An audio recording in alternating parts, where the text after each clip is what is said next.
태준이 그냥 여기 같이 예배드려도 되겠다, 그죠? 예. 어떤 사람이 한 달 후에 교도소에 수감되기로 결정이 났다라고 합시다. 세상에 그런 일은 별로 없습니다. 왜냐하면 수감이 결정되면 즉시 수감되는 거지, 한 달 후에 수감되고 이런 거 없어요. 근데 이제 예를 들어서 가정에서 어떤 사람이 한 달 후에 교도소에 들어갑니다. 형은 종신형, 다시는 못 나온다는 얘기예요. 그러면 그 한 달 동안 어떻게 지낼 것 같습니까? 이제 시간이, 세상에서 지낼 수 있는 시간은 한 달밖에 안 남았어요. 그럼 어떤 마음일 것 같습니까? 만약 여러분이 그렇게 된다면 여러분 어떤 마음일 것 같습니까? 마음에 갈피를 못 잡겠죠. 여러분, 그 한 달 동안에 내가 앞으로 한 달 후에 교도소에 가서 이제 죽을 때까지 거기 살 텐데 잘 준비해야겠다. 그래서 그때부터 막 몸을 만들어야 됐다. 건강한 교도소 생활을 위하여 열심히 운동해서 몸을 만들고, 그리고 교도소에 가서도 정신적으로 피폐되지 않기 위해서는 책을 열심히 봐야 되겠다. 그러니까 여기서 내가 교도소에 가서 읽을 책을 목록을 준비를 하고 그 책을 사가지고 놔두고 내가 들어간 다음에 넣어달라고 해야 되겠다. 이렇게 준비하는 사람은 아마 아무도 없을 겁니다. 어찌할 바를 몰라서 사람들을 만나서, 아니면 혼자서 날마다 술 먹고 옆에 만나는 사람은 괜히 시비 걸어서 막 싸우고 화내고 우울해하고 그렇게 보내겠죠. 그거 정말 상상이 안 되는 부분이죠. 그런데요, 또 다른 한 예를 들어봅시다. 가정을 해봅시다. 한 사람은 결혼을 한 달 앞두고 있는 예비 신부예요. 제가 이번 주간 새벽 예배 시간에 2번 그 말씀을 드렸는데요, 결혼을 한 달 앞둔 사랑하는 남편 될 사람과 한 달 후에 결혼할 예비 신부, 그 예비 신부가 있다고 한번 가정해 봅시다.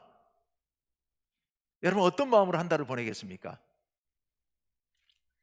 인생의 가장 행복한 시간 아니겠습니까? 그 시간 동안 뭐 준비할 것도 많고 챙겨야 될 것도 많고 생각해야 될 것도 많겠지만, 그 많은 준비, 많이 생각할 것들, 이런 것들 때문에 막 고민에 쌓이고 이거 날마다 이 결혼 준비에 피곤해 죽겠다, 뭐 이런 사람 한 명도 없을 거예요. 그렇죠? 아니 뭐 억지로 결혼을 끌려가는 거 아니라면, 정말 사랑하는 사람과 결혼한다면 기대에 부풀어 가지고 설레이는 마음으로 뭐 하루 종일 뛰어다니고 잠도 안 자고 준비해도 피곤한지도 모르고 아마 그렇게 준비하지 않을까 하는 생각을 해봅니다. 그 한 달 동안에 혹시 주변에서 슬픈 일을 당한 사람이나 나에게 어려운 문제가 생긴다 하더라도 그런 것 때문에 기분이 상하거나 우울해하거나 이런 사람도 아마 한 명도 없을 것 같아요. 어떤 상황이 전개되더라도 속에서 근본적으로 기쁘고 행복하고 기대되고 설레이고 뭐 그것을, 감정을 어떻게 주체할 바를 모르지 않을까 하는 생각을 해봅니다.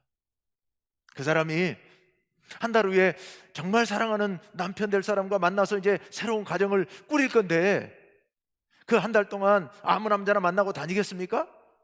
그럴 수는 없잖아요.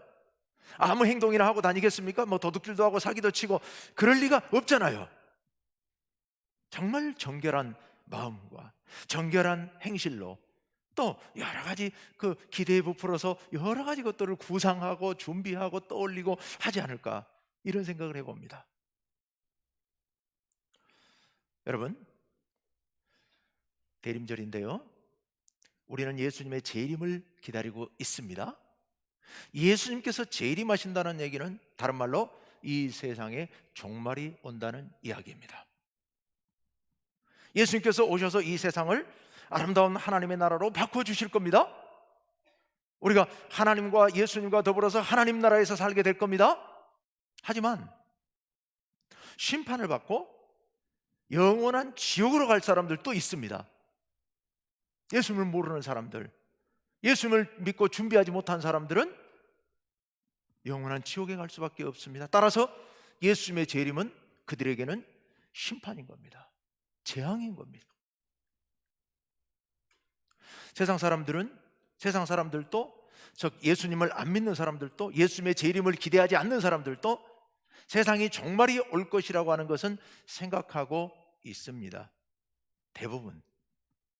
왜냐하면 우리가 믿는 그런 방식의 종말은 아닐지라도 이 세상 돌아가는 모습을 보면 이 세상이 영원할 거라고 믿는 사람은 아마 요즘 거의 없을 겁니다. 왜요? 여러분, 환경이 오염되고 있습니다. 그리고 자원이 고갈돼 가고 있습니다.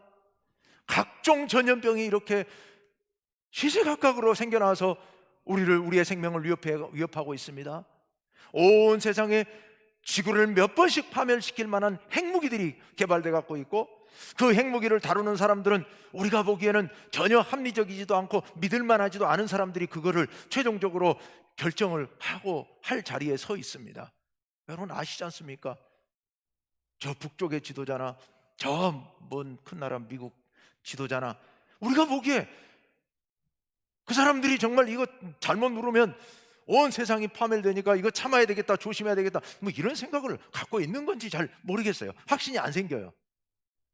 어찌됐건 예수님을 안 믿는 사람들도 이 세상에 종말이 올 거라는 예감을 나름대로들 갖고 있는 것 같아요. 그래서 사람들은 어떻게 살까요? 예수님을 안 믿는 사람들은요, 아까 제가 서두에서 비유로 말씀드렸던 한 달 후에 교도소에 들어가기로 작정된, 교도소에 들어가서 정신형을 살기로 작정된 그 사람 같은 모습이 아닌가 하는 생각을 해봅니다. 어떻게 살아가고 있습니까? 될 대로 되라, 되겠지 뭐 어떻게. 우리가 여러분 이 기후가 이렇게 어려워지고 있는 상황 속에서, 전염병이 이렇게 창궐하는 상황 속에서, 이렇게 자원이 고갈돼 가고 있는 상황 속에서, 핵기염이 이렇게 닥치는 상황 속에서 우리가 뭘 체계적으로 어떻게 준비하고 있습니까? 못하잖아요. 지금 방법이 없잖아요. 여러 가지 예는 쓰고 있지만, 예를 들어 기후변화 협약을 만들어서 탄소 배출량을 줄여보자고 얘기하고 있지만 미국 탈퇴해버리잖아요. 왜 우리한테만 많이 탄소 감축하라고 그래? 우리 안 할래고 빠져버리잖아요.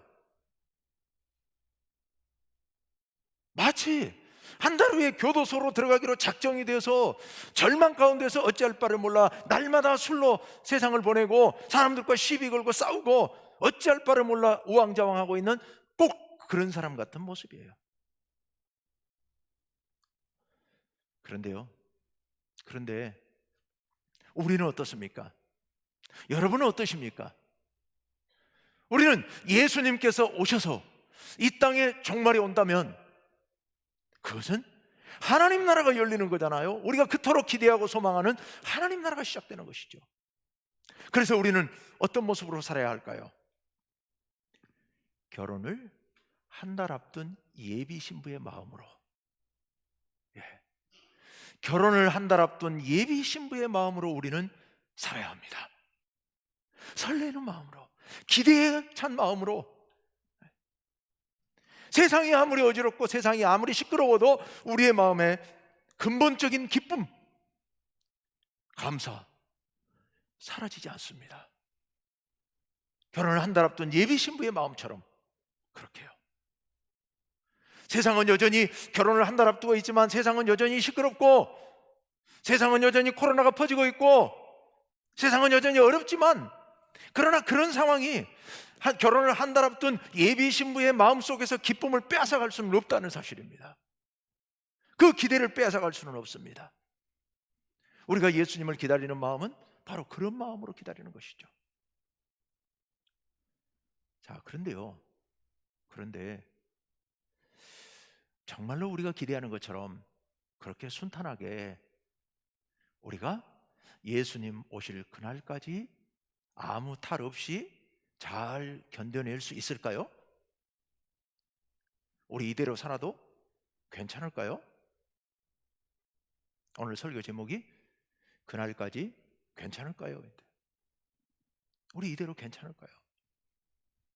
오늘 본문 말씀 고린도전서 1장 1절에서 9절 말씀인데요, 1절에서 3절 말씀은 고린도 교회에 편지를 쓰면서 서두 인사예요. 그 다음에 4절부터 9절까지는 하나님께 대한 고린도 교회로 인해서 하나님께 감사하는 감사입니다. 그러니까 다시 말씀드릴게요. 인사와 감사, 이 두 가지 내용으로 구성되어 있습니다. 자, 오늘은 특별히 4절 이하에 나오는 감사에 대한 말씀을 드리려고 합니다. 지금 4절 말씀을 한번 띄워주십시오. 예, 같이 한번 읽어볼까요? 시작. 그리스도 예수 안에서 너희에게 주신 하나님의 은혜로 말미암아 내가 너희를 위하여 하나님께 감사하노니. 아멘. 너희 때문에 내가 하나님께 감사한다는 거예요. 너희 때문에, 너희로 인하여, 너희를 위하여 항상 하나님께 감사한다. 그런데 뭘 감사할 거냐? 감사의 내용이 5절, 6절, 7절에 네 가지로 나눠볼 수 있는데요. 5절 말씀을 한번 띄워주십시오. 자, 5절 다 같이 시작. 이는 너희가 그 안에서 모든 일 곧 모든 언변과 모든 지식의 풍족함으로. 아멘. 그래서 감사한다는 말씀이에요. 고린도 교회 너희들에게는 언변과 지식이 풍족하다. 고린도 교회 사람들은 말도 잘하고 배운 것도 많아서 지식도 많고 이래서 그들에게는 정말 다른 교회들에서 누리지 못하는 풍성함이 있었던 것 같아요. 그래서 그것을 감사한다라고 얘기합니다. 자, 두 번째 감사 6절로 갑니다. 같이 시작. 그리스도의 증거가 너희 중에 견고하게 되어. 여기 그리스도의 증거란 아주 간단하게 말씀드리면 복음이에요. 그리스도의 복음, 예수 그리스도의 복음, 이 복음이 너희 중에 견고하게 된다. 이 말은 너희가 이 복음을 잘 깨닫고 받아들이고 그 복음을 열심히 전한다, 이런 의미예요. 복음이 견고하게 된 거예요.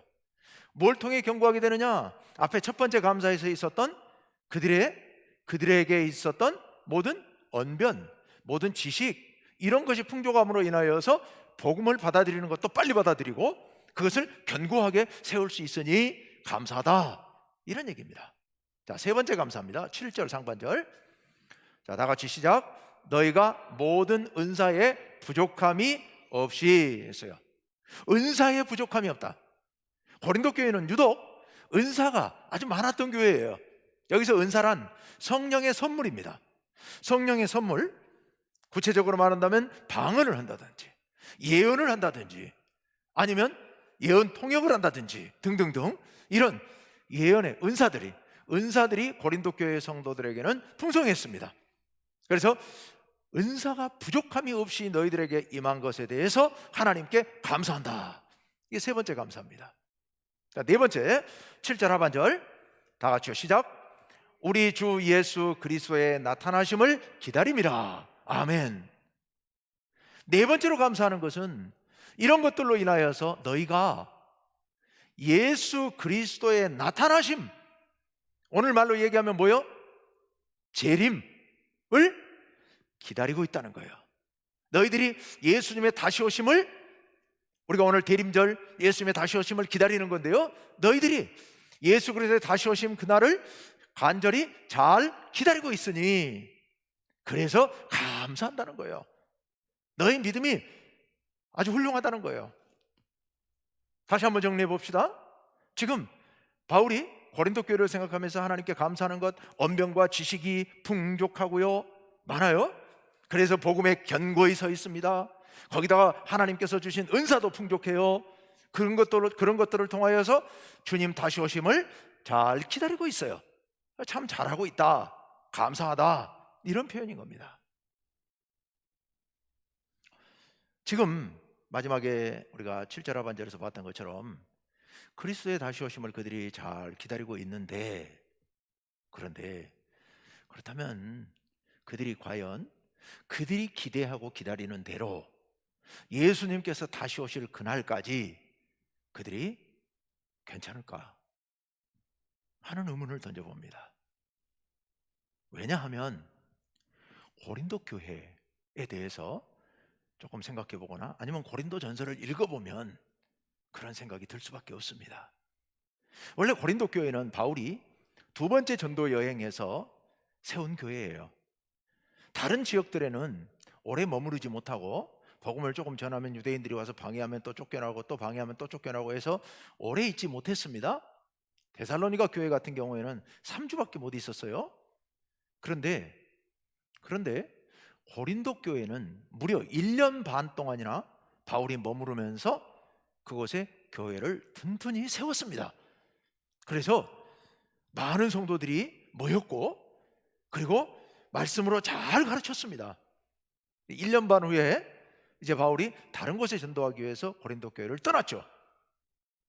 그런데 이 고린도 교회, 바울이 떠난 후에도 계속해서 성장했고, 또 많은 목회자들이 와서, 많은 전도자들이, 선교사들이 와서 복음을 가르쳤고 해서 아주 든든히 서갔습니다. 은사도 많고, 교회도 다른 교회에 비해서 규모도 굉장히 크고 아주 튼튼하게 잘 나가고 있었습니다.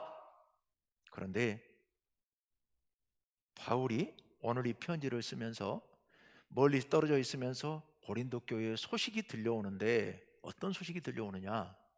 첫째, 교회가 분파가 생긴 거예요. 파벌이 생긴 거예요. 바울파, 베드로파, 아볼로파, 그리스도파. 교회 안에 분파가 생겨가지고 분쟁이 계속 생겨나는 거예요. 이게 정말 이래서는 안 되잖아요. 두 번째, 성도들의 가정생활, 부부생활, 성생활이 문란해져가지고 이게 교회의 이상한 문화가 전파돼 가고 있는 거예요. 또 성도들끼리 서로 싸움이 나가지고 자기들끼리 해결이 안 되니까 세상 법정에 가서 원고 피고 가서 소송하고 있어요. 우리 교인들끼리, 한 교회 교인들끼리.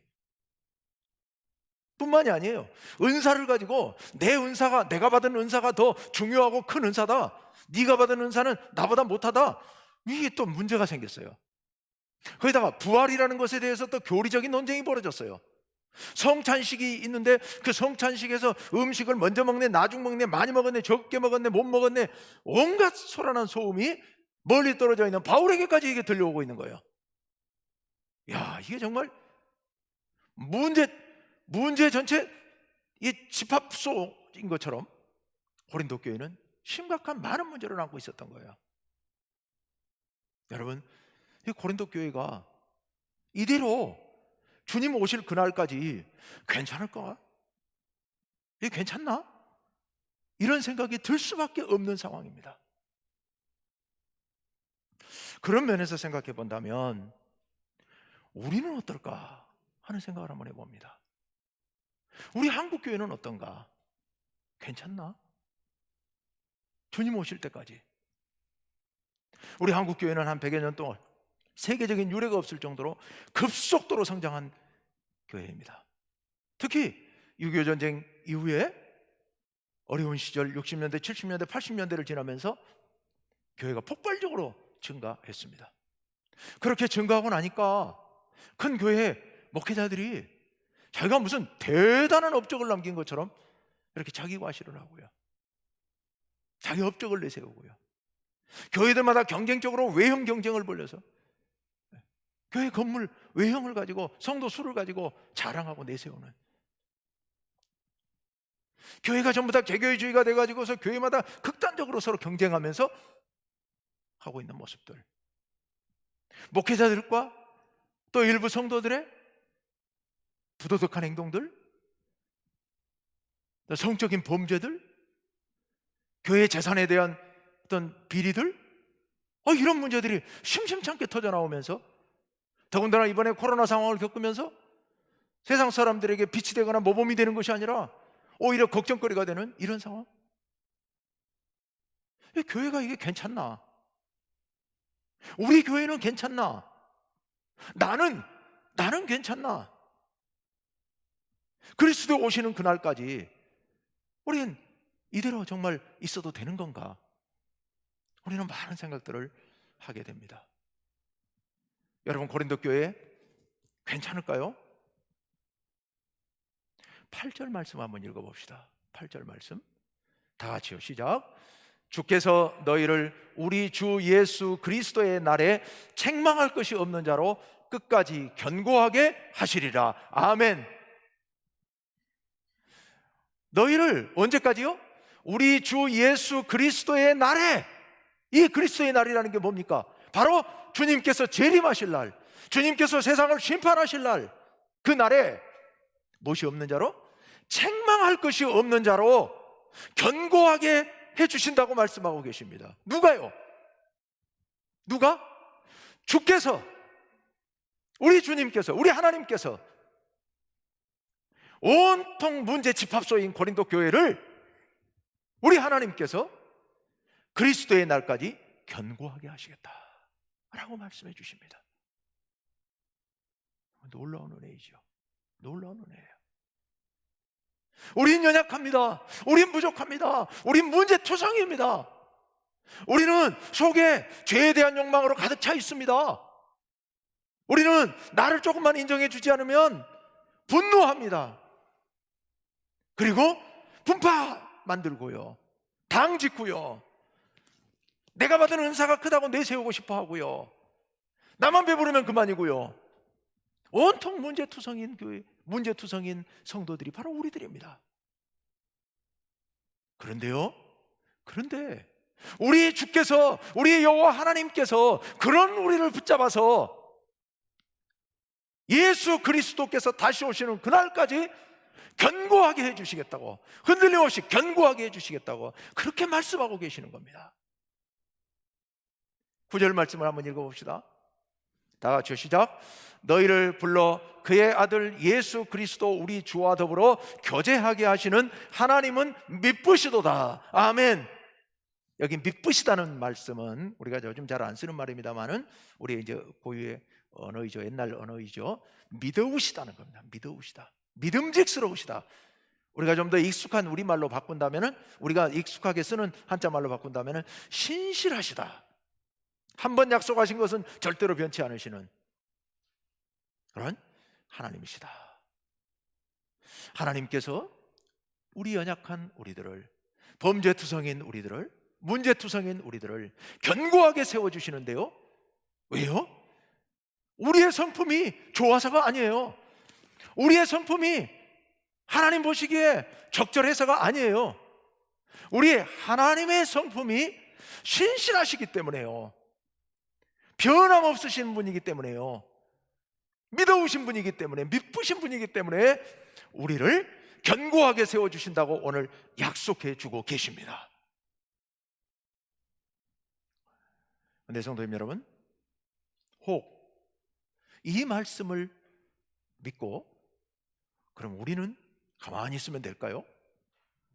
우리는 그냥 지금처럼 될 대로 되라, 아무렇게나 그냥 내 생긴 대로, 원래 나는 그렇게 생겨 먹었으니까 하고서 멋대로 마음대로 죄를 범하면서 그렇게 살아도 되는 걸까요? 그래도 신실하신 하나님께서 우리를 견고하게 세워주실까요?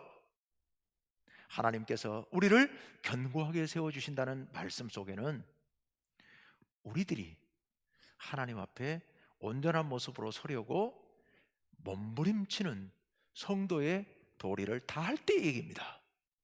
물론 우리는 연약하기 때문에 아무리 몸부림쳐도 한계는 있습니다. 그것을 하나님께서 채워주신다는 말씀이에요. 우리는 우리 자신들의 부족한 부분들을 늘 돌아보고 주님 앞에서 온전해지기 위하여서, 온전한 주님의 모습을 담기 위하여서 우리가 발버둥치고 애쓰고 노력해야 합니다. 그렇게 할 때 하나님께서, 신실하신 하나님께서 우리를 주님 오시는 그날까지 견고하게 세워주실 줄로 믿습니다. 우리 충북교회 모든 성도님들, 우리 모두 연약합니다. 그렇지만 주님 오실 그날까지 우리 변함없이 기다립시다. 우리가 애쓰고 우리가 노력하면 하나님께서 우리의 수고에 더해서 하나님의 신실하심으로 우리를 채워주셔서 주님 오실 그날까지 한 명도 낙오되지 않고 견고하게 서게 될 줄로 믿습니다. 우리 하나님께 함께 기도합시다. 하나님 아버지,